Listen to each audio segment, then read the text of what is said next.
Wannamoisett Country Club, built on 89 acres in Rumford, Rhode Island, and completed in 1916.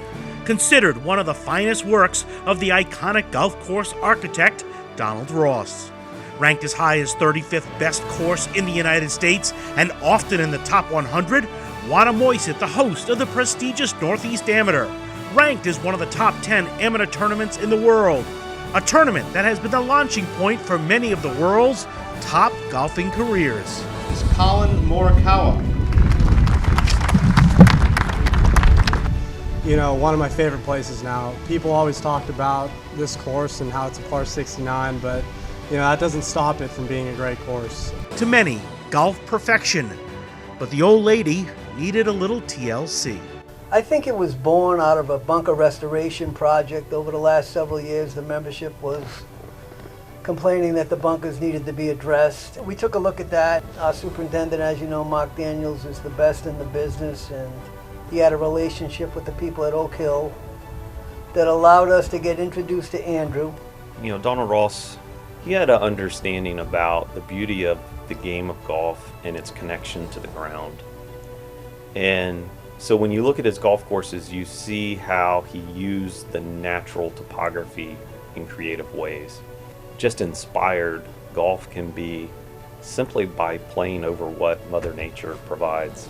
Some of the beauty here at Wannamoisett is in what Ross did on a fairly simple but interesting piece of ground. And let me unpack that a little bit. There's kind of a knoll, a high point that runs roughly kind of 10, 8T over towards 7 green, back towards 16T, 12 green, and then falls off back down towards 17. Those are fairly simple circumstances. But come play this golf course and you will get to hit every shot imaginable. And it's all created on that piece of topography by the way the holes play, the way they're connected, not only their cardinal direction, but the way they play on the topography. Are they leaning right to left, left to right? The bends and the holes, the way they sequence together, it's phenomenal. Ross famously wrote to his office about how Wannamoisett was one of the finest, if not the finest layout he'd ever created. And thinking through that, he talked about on 100 acres, there's no congestion, wonderful variety, and lots of enjoyment and excitement. And for me, that statement is huge, because he didn't write that for any kind of political reason. He wasn't selling anything. He didn't write that to the club president. He wrote that in a letter to his office with work documents. For those that love golf architecture, I think coming here and seeing how the ground was utilized speaks volumes for Ross. His understanding of Wannamoisett and Donald Ross, to go along with his impeccable track record, made Andrew Green the ideal choice to add another to his list of revitalized golfing gems. We were fortunate that many of us had gone to Oak Hill. John has just come back from Inverness. We visited Congressional and Scioto, and so we knew what he could do. We really didn't interview any other architect. We hired Andrew because we had complete faith in him. And he's the best in the business.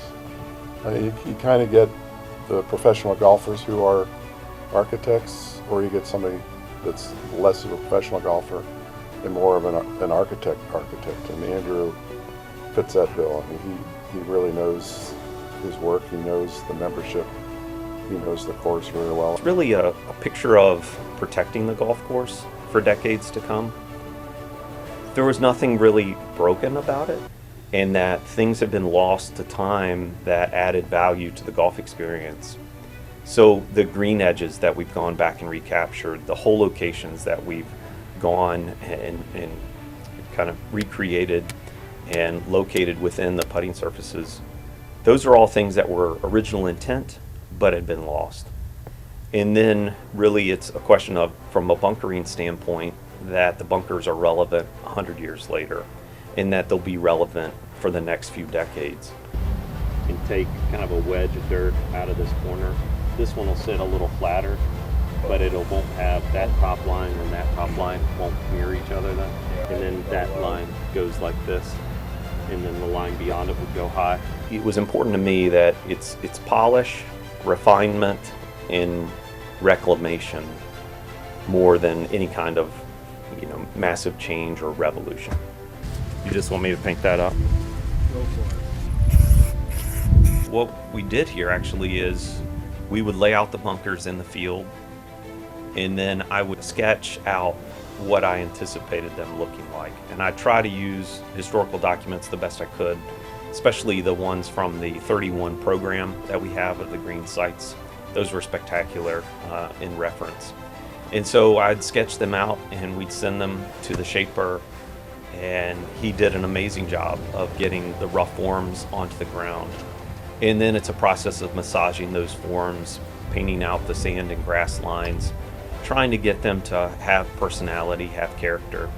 A big part of that bunker work was to make the golf course feel of a certain vintage, a certain age. The bunker sand is actually rail carred in from Ohio. Very high performance, excellent product, excellent sand. Amazingly, in 2021, bunker sand is a very hard thing to get a hold of, especially one that performs well. So having the opportunity to bring in a high quality sand, hugely important to not only the success of the project, but the playability of the golf course into the future. We are fortunate that we tapped into our resources from within the club and people that are in the transportation industry, and we were able to get the sand here. So we had a lot of help from our membership. One thing we really worked on were places where Ross had intended bunkers to read or be part of two different golf holes. So between 6 and 7 is a great example. Also between kind of that corridor, really from number 12 all the way over to number 4. We worked in certain ways to try to get the mounding, the hummocks, and the bunkers to all work together when those holes played next to each other. Wannamoisett's always been on my list of amazing golf courses. For the longest time, pictures of the 3rd hole have always been floating around in my archives, and those photos that you look at for inspiration and what golf meant years ago. And so that was always kind of a calling card. And even when working on Oak Hill, the project there, we actually talked to Mark about some of the dynamics of the 3rd hole and how that wonderful short Ross par 3, how spectacular it is. The 3rd hole's been a point of stress to make sure that it lives up to everything that it once was. The green had shrunk over time. We lost the back hole location at some point in the last number of decades, so getting that right certainly was important. Massaging kind of the front left, widening the green back out to its original stance was important, and then getting that wonderful bunker that wraps around the green was it's stressful, but very important. One of the world's greatest short par 3s. It's a great short par 3 that doesn't have the Pacific Ocean in the back like 7 at Pebble Beach. Its setting makes it, but it's an awesome par 3. The 12th hole, same thing. Dramatic, the massive bunker on the front right, the dynamics of kind of the punch bowl feel of the setting that's there. When you looked at Ross's sketch, the green wasn't really a circle. It had some edges to it. It had some dimension. In the back left, there was kind of a hidden edge to what used to be the old green. And then when you study the old pictures of the 12th hole, you saw green that expanded way right out behind that massive bunker. And when you looked at Ross's sketch after the fact, when he was just showing adjustments, you saw that he, on purpose, that green was way out on that large bunker. But we're able to get right hole locations that haven't been part of that green in, 60, 70 years potentially. And when you look at Wannamoisett, the par 3s here are spectacular. There's a huge sense of responsibility that any adjustments you're making to the greens and kind of the personality of the golf course, that is done with a great amount of care. So let's go find that, and then that's our new top line coming across here and just saddle.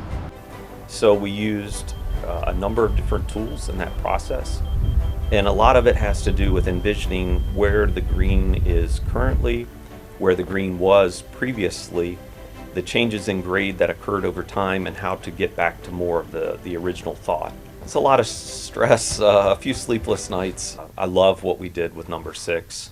I can't wait for the players to experience that. And even back to the first green we did, which was 16. I can't say enough about the Wannamoisett membership. They stepped up to the plate. They knew what they wanted. They trusted the board. They trusted the process. And here we are. It's been a lot of work, challenge for a lot of people, but I think the end result is going to be a great game of golf for everyone. And so with the committee I work with here at Wannamoisett, the membership, and certainly with Mark and Ed, we've had a tremendous team. And Mark takes such pride and ownership in the place. We talk about bunker depth, talk about mowing patterns, the way the fairway, intermediate, greens are all being managed and how they will be maintained into the future. And he and his team care deeply about the place. And it's awesome to see a whole group of individuals that are out there working hard side by side with McDonald and Sons, the golf course builders. It's a beautiful team, and I think a huge part of the success we've had. I think the membership is truly excited about what it's going to be like to play golf here. It is going to be more difficult for the experienced player, but allow for a better game of golf for the family or the guys hitting it on Saturday morning. It's truly a remarkable design. I'm a landscape architect, so like any project, there's a maturation time. So people see it when it opens and they say one thing. A year later, it looks different, and then 2 years later, it looks completely different. It's going to be perfect, and it'll be a long time before we need to do this again. We've reinvested in the club for the next 100 years.